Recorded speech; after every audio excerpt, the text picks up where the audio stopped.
Eto, mainit na balita. Jalen Green, masama nga ba ang loob sa pagkakatrade niya sa Phoenix Suns?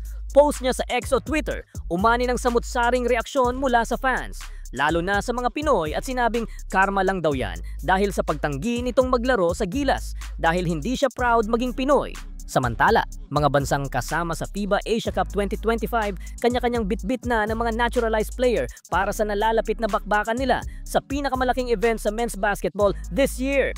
Eto at silipin natin ang mga naturalized player ng iba't ibang bansa. Pero bago yan, like and subscribe lang mga kabady para sa latest basketball news and highlights.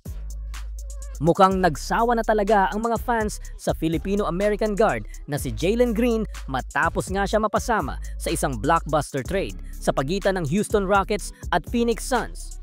Last July 6 kasi ay kasama itong si Green sa 7-team trade block kapalit ang NBA superstar na si Kevin Durant.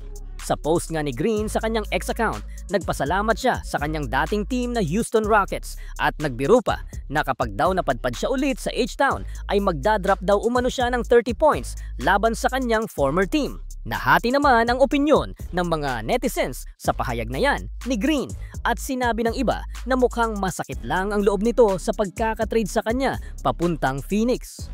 Ayon naman sa ilang Pinoy fans, instant karma daw ang nangyari sa kanya dahil sa pagtanggi nito na maglaro sa ating national team, partikular sa Gilas, Pilipinas. Matatandaan nga na sa kanyang pagbisita dito sa Manila dati, sinabi niyang mas uunahin niya ang US team kesa sa Pinas nang tanungin siya kung payag ba siyang maglaro sa Gilas. Diyan nga nagsimulang mawala ng gana ang ilang Pinoy at sinabing patunay lang yan na di siya proud maging Pinoy dahil mas inuna pa niya ang bansang Amerika para i-represent sa basketball.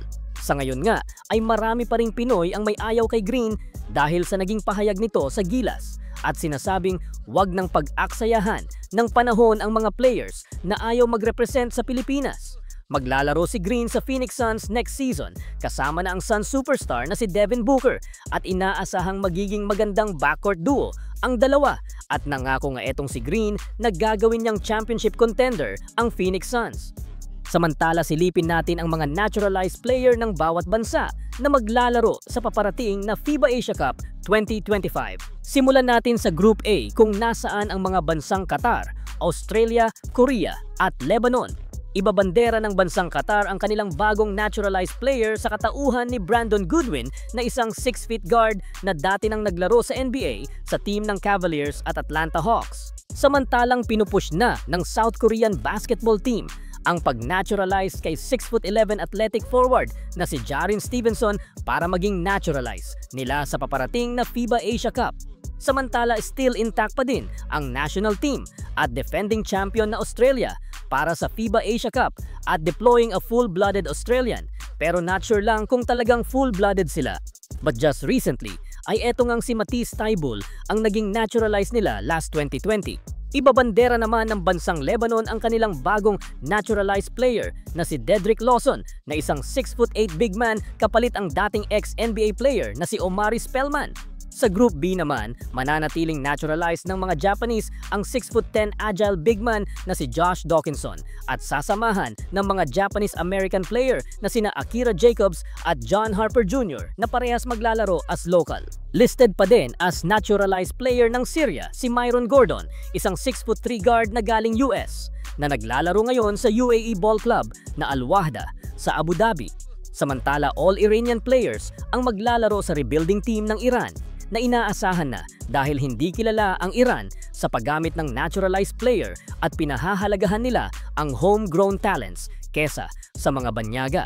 Wala pang inilalabas na naturalized player ang bansang Guam pero inaasahang magde-deploy din sila ng isang naturalized player para maglaro sa FIBA Asia Cup.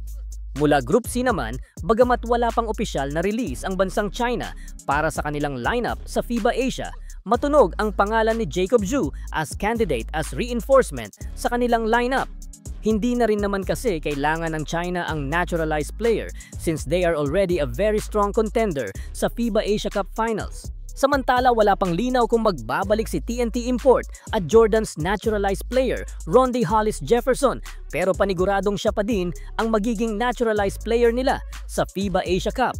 Excited naman ang bansang India sa pagpasok nila sa FIBA Asia Cup this year pero wala pang record kung sino ang magiging naturalized player nila sa August. Samantala, wala pa rin balita sa host country na Saudi Arabia kung sino ang ide-deploy nila as naturalized player sa paparating na FIBA Asia Cup.